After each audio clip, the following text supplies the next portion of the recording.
موضوع په اصل کې هغه ستره موضوع ده چې بېدین او لانجمار خلک یې ډېری وخت راپورته کوي. دا نړۍ څنګه د یو رحیم رب پیدایښت دی چې سره له دغې له شرونو څخه ډکه ده.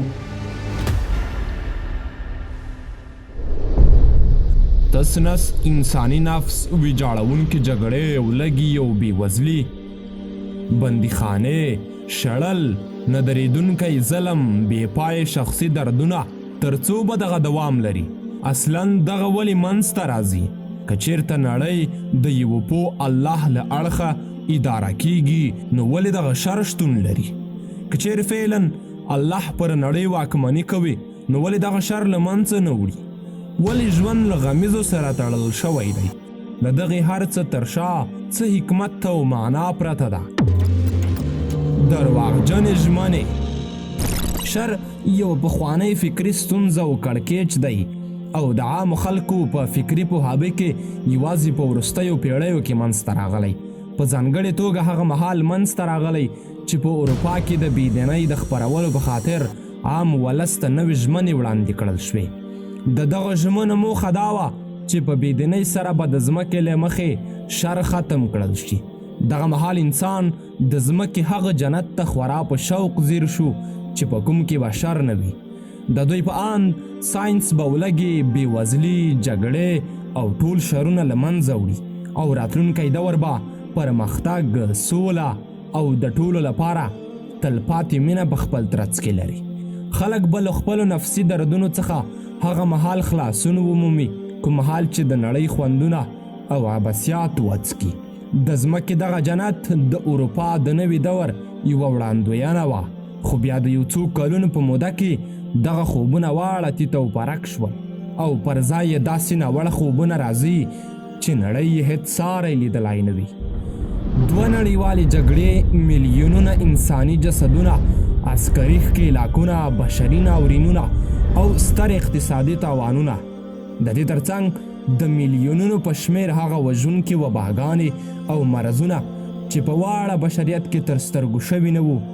دغه راز نفسي دردونه او معنوي تشې چې اوس مهال د انسانانو لپاره یوه ویرونکې اروا جوړه شوې. په پای کې د ځمکې د جنت دغه خوبونه تس نس او تیت او پرک شول.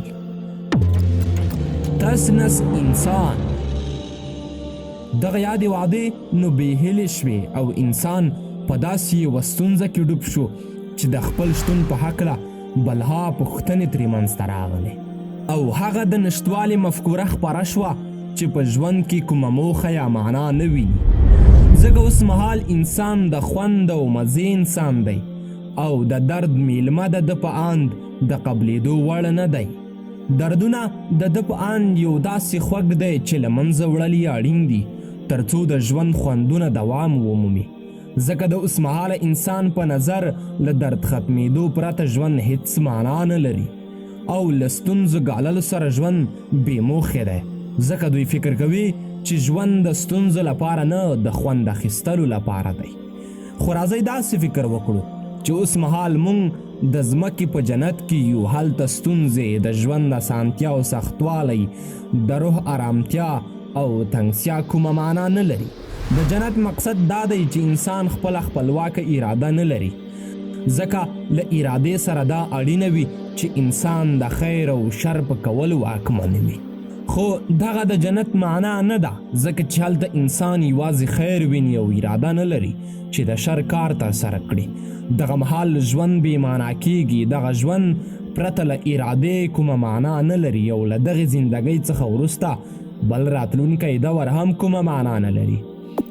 څیزونه له خپلو متضادو شیانو څخه معلومیږي. آیا ماهي په لوندوالي پوهیږي؟ C.S. لویس دغه یاده پوښتنه کوي چې ولې موږ پر شر پوهیږو او لامل یې څه دی؟ که چیرې رڼا ورکه شي او یا له نړۍ څخه له منځه یوړل شي نو بیا تیاره کومه معنا نه لري. کوم حال چې موږ یو خط کوږ بلو، د دغې وړاندې باید خامخا د نیغ خط په هکله پوهاوی ولرو. دغه ډول لویس خپله خبره بشپړوي او همدغه ژوند دی. که چیرته ژوند معنا نه درلوده نو ولې انسان په نړۍ کې د شر په وړاندې سخت رد عمل ښایي؟ یا په نورو ټکو کې که چیرې نړۍ یو بې انصافه ځای وی نو بیا د انصاف مفکوره له کومه راغله؟ که چیرې د انصاف مفکوره یوازې خالی خبره وي نو بیا ولې موږ په نړۍ کې د شر په شتون نیوکه کوو؟ موږ پوښتنه کولی شو چې آیا ظلم، وژنه، توکم پالنه او ناوړه ګټه اخیستنه ټول جرمونه نه دي؟ آیا مرسته، رحم او نرمي کول ښه کارونه نه دي؟ که چیرې موږ دغه کارونه اخلاقي بلو نو دغه بیا یوې ټینګې سرچینې ته اړتیا لري په کومې کې چې موږ خیر او شر، حق او باطل سره پرتله کوو نو دغه سرچینه بیا له کومه راځي؟ آیا له دې پرته بل کوم تفسیر شته چې دغه هر څه له پیل څخه الله تعالی زموږ په نفسونو کې پیدا کړي؟ په دې هکله سیمون ویل وایي د چا په زړه کې چې الله تعالی شتون نه لري نو د هغه په ورکېدو له سره پوهیږي نه. د درد په ستاینه کې الله نشتون لري بیا ولې شر موجود دی؟ دغه میلمه چې موږ یې په نرمو نفسونو غندنه کوو، آیا په دې فکر کوو چې موږ په دغې غندنې له دغه میلمه سره ظلم کوو؟ آیا دا شونې نه ده چې له دغه شر تر شا یو خیر شتون ولري؟ بول برایټ یو برطانوي طبیب دی چې د عمر ډیری برخه یې د جزام له رنځورانو سره تیره کړې. دوی هغه ناروغان دي چې په خپل بدن کې د درد احساس نه کوي نو ژوند یې ورسره ګډ وډ وي.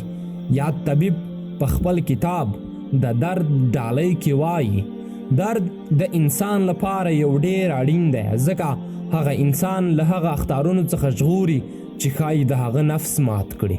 په درد باندې د احساس له امله انسان کولی شي ځان له خطر څخه وباسي. د درد له لارې انسان د خپلو ګامونو هغه څوکتوب زده کوي چې له اور څخه یې ژغوري او په خپل یاداښت او ذهن کې د درد یادولو په مټ انسان د ډول ډول چیزونو په لور روانیږي ځکه درد د انسان د یو آرام او سوله ییز ژوند تیرولو وسیله ده. د جزام د ناروغانو د ژوند کیسه موږ ته همدغه درس راکوي. که چیرې برانډ د جزام مریضانو ته څه ډالۍ کولی شو نو هغه به د درد احساس و ځکه د طبي آلاتو په وس دا برابره نه ده چې د انسان لپاره داسې سیستم جوړ کړي چې هغه د خپلو اعصابو په څیر یې وساتي. که چیرته ساینس د جسد یو اړتیا نشي پوره کولی نو بیا د روح اړتیا به څه پوره کړي؟ نیمګړې خښته. آیا موږ د داسې نړۍ په هکله فکر کولی شو چې شرونه لري او یا داسې خیالي شر ولري چې موږ ترې خوښ نه یو؟ نیلسلاندر تر ټولو وړاندې دغه پوښتنه کړې. په دغه ډول نړۍ کې به هیڅوک د غیر لاره ونه مومي. څوک د چا مرستې ته اړتیا نه لري. هیڅ به زموږ همکاري راپارولی نشي. هیڅ بښنه به شتون نه لري ځکه چې غلطي به موجوده نه وي. څوک به ورکړه کولی نشي ځکه چې څوک به اړتیا نه لري. په دغه ډول بې شره نړۍ کې به د هیڅ داسې کس ستاینه نشي کولی چې د یو سترې موخې لاسته راوړلو کوښښ کوي. هیڅوک به له خپل مال، وخت او له خپل قابلیت څخه اړمنو ته څه نشي ورکولی.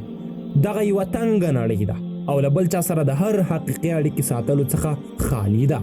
ستونزې له موږ څخه دغه ډول خلک جوړوي. له ستونزو ګاللو پرته ژوند هیڅ معنا نه لري. په یوه بې هدفه او بې اختیاره نړۍ کې څوک خپل شخصیت جوړولی نشي. په بې شره نړۍ کې د خلکو ترمنځ توپیر نشته دی. نیک او بد خلک نه لیدل کیږي.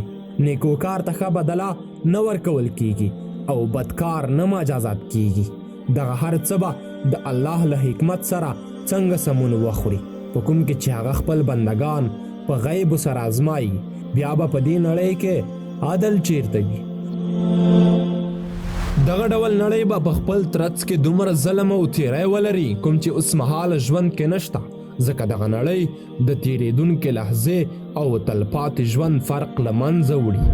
لیکوال وایي څوک چې د ولې پوښتنه لري نو هغه د هر څنګه حالت تر لاندې ژوند کولی شي ځکه کله چې موخه څرګنده وي نو هغه ته د ورتلو په لار کې هر ډول ستونزې اسانوي. د دې نیمګړتیا تر شا خامخا حکمت شتون لري. په دې پوهېدل چې درد له دې نړۍ سره سمون خوري دا د الله پر وړاندې د انسان بندګي بشپړوي. د خلکو ترمنځ غوروالی یوازې پر تقوا دی او په هغه حالت دی کوم مهال چې پر دوی ستونزې راځي. په دې هکله ویلیام رو وایي موږ دې پایلې ته رسیږو چې د شر د ستونزې منطقي انځور د الله په مذهب او دین کومه د کړکېچ خبره نه ده بلکې عادي مسئله یې بللی شي.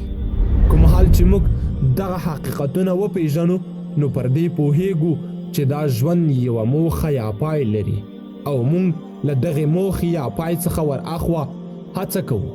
د ژوند معنا له دې ژوند څخه اخوا له بلې نړۍ څخه راځي. په دې ژوند کې د نیمګړتیا احساس په راتلونکي ژوند کې د بشپړتیا لاسته راوړلو راز دی او د راتلونکي ژوند ته زموږ شوق موږ دې ته اړ کوي چې پر یوه پوه خبردار ذات اقرار وکړو. بیا له الله تعالی څخه دا غوښتنه کول چې له ځمکې څخه شر منع کړي. دا داسې دی لکه له انسان څخه چې اراده او ازادي منع کړل شي، ځکه اراده او ازادي دا معنا لري چې انسان به د خیر او شر پر کولو برلاسی وي. که چیرته موږ له ښکاره دردونو څخه پام واړوو او دغه ډول پوښتنې پیل کړو نو بیا به د دغې ستونزو انساني او طبیعي پیښو تر شا حکمت له موږ څخه ورک شي. او که چیرته ټول خلک په عبادت کې په یو ډول وي نو بیا به د الله حکمتونه، موخې، عبرتونه او نښې له منځه تللي وي او د الله د پاچاهۍ بشپړتیا او په نړۍ کې د هغه کنټرول به فوت شوی وي. ځکه د نړۍ د ژوند موخه پیژندل د نړۍ د اشارو په ځواب کې مرسته کوي.